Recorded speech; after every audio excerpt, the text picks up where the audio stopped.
Bismillah, walhamdulillah, wassalatu wassalam ala rasulillah wa ala alihi wa sahbihi wa man tabi'a sunnatahu ila yawmiddin. Assalamu alaikum wa rahmatullahi wa barakatuh. Welcome to another episode of the Benefits and Lessons Learned from Adab and Mufrad. We come now to chapter 252. The person who takes revenge for injustice. Aisha, may Allah be pleased with her, said, the Prophet sallallahu alaihi wasallam said, go ahead and take revenge. Aisha said, the wives of the Prophet ﷺ sent Fatima to the Prophet ﷺ, and she asked for permission to enter while the Prophet was with Aisha, may Allah be pleased with her, in her cloak. He gave her permission and she entered. She said, your wives have sent me to ask you for justice regarding the daughter of Abu Quhafa, i.e. Aisha. He said, daughter, do you love what I love? She said, yes. He said, then love her, Aisha. She got up and left and told the wives, who said, you have not helped us at all. Go back to him. She said, by Allah, I will never speak to him about her again. Aisha said, so they sent Zainab, the wife of the Prophet, and she asked for permission to enter, and he gave her permission. She said the same thing to him, and then Zainab began to disparage and revile me. So I looked to see whether the Prophet ﷺ would give me permission. I waited until I saw the Prophet ﷺ was not averse to me taking revenge.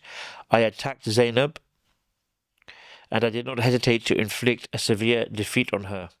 The Messenger of Allah ﷺ smiled and said, she is indeed the daughter of Abu Bakr. So the commentary here shows us the companions of the Prophet ﷺ knew that the Prophet ﷺ loved Aisha very much.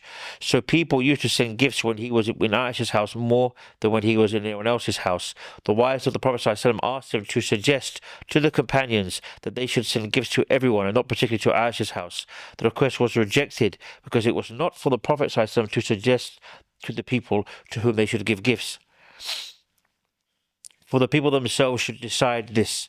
This hadith shows that calmness and fairness with which the Prophet ﷺ handled domestic disagreements. Mutual help in scarcity and famine. Abu Hurairah said there will be a famine at the end of time, and whoever encounters it should not ignore those who are hungry, and this has a weak chain. Abu Hurairah said the Ansar said to the Prophet ﷺ, divide the palm trees between us and our brothers, i.e. the Muhajirun. He said no. Then they said to the Muhajirun, spare us the trouble of their upkeep, and we will let you share in the fruit. They said, we hear and obey. So this demonstrates the love and open-handedness of the Ansar towards their brothers, the Muhajirun, as they all cooperate upon piety and goodness. So the Muhajirun would water the palm trees and clear the gardens, and they all shared in the harvest.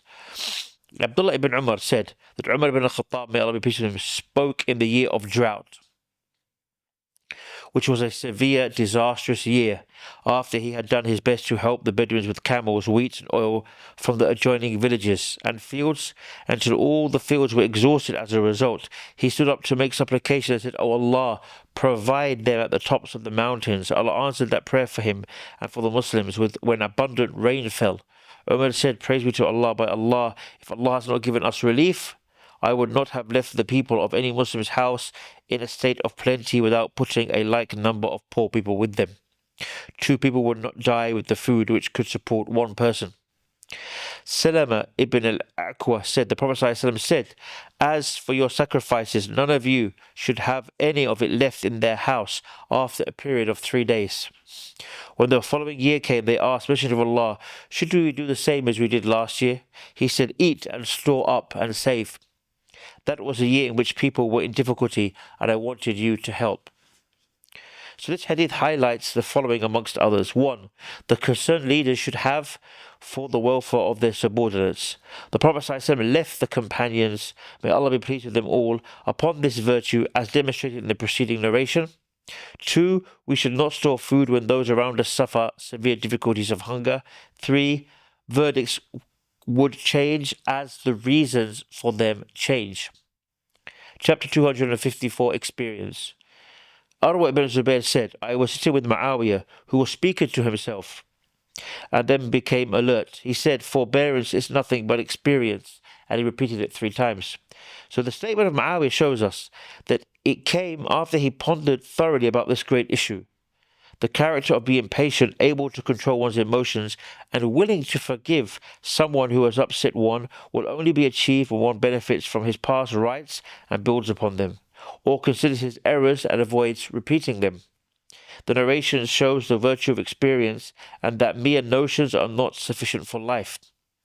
And Abu Sa'id said, no one is forbearing unless he has made an error, and no one is wise unless he's had the experience. And this particular one is a weak chain. But this shows us that no one is forbearing unless he has made an error. That is, he has done something wrong of which he is ashamed and wants to shield anyone who has done the same. Chapter 254. The person who feeds one of his brothers in Allah, one of his Muslim brothers. Ali said, I prefer having a group of my brothers who join together as a sa' or two of food than going out to the market and setting a slave free. This is a weak chain. But the meaning behind it is that one and the reward of a person who feeds his brother is backed up in other hadiths. Chapter 256, the alliance in the time of ignorance. Abdul Rahman ibn Auf said, the Prophet ﷺ said, I was present with my uncles at the alliance of al-Mutayyibin. I would not wish to break it even for red camels, which is a symbol of worldly wealth. So we see from this hadith that Imam Ibn al-Athir rahimahullah explained, Banu Hashim, Banu Zuhra and Banu Taym gathered in the house of Ibn Jud'an during the days of ignorance. They bought perfume in a bowl into which they dipped their hands and made a vow to help one another and claim the rights of the oppressed from the aggressor. So it was called the Alliance of Mutayyibin, the perfumers.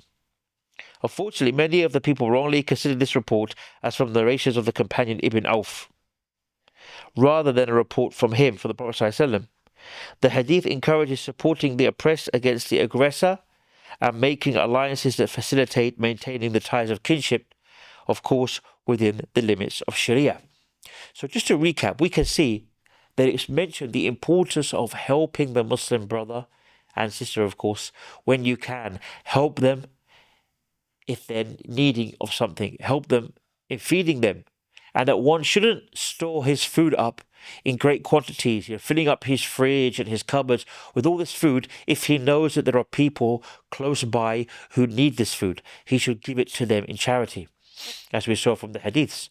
And it shows as well that help is not only in financial, rather in moral support, and to help your Muslim when he is being oppressed by someone, to help them in a way that you can. So these are all important aspects of how we should help each other as believers, as Muslim brothers and sisters. Until next time, inshallah, Assalamu alaikum wa rahmatullahi wa barakatuh.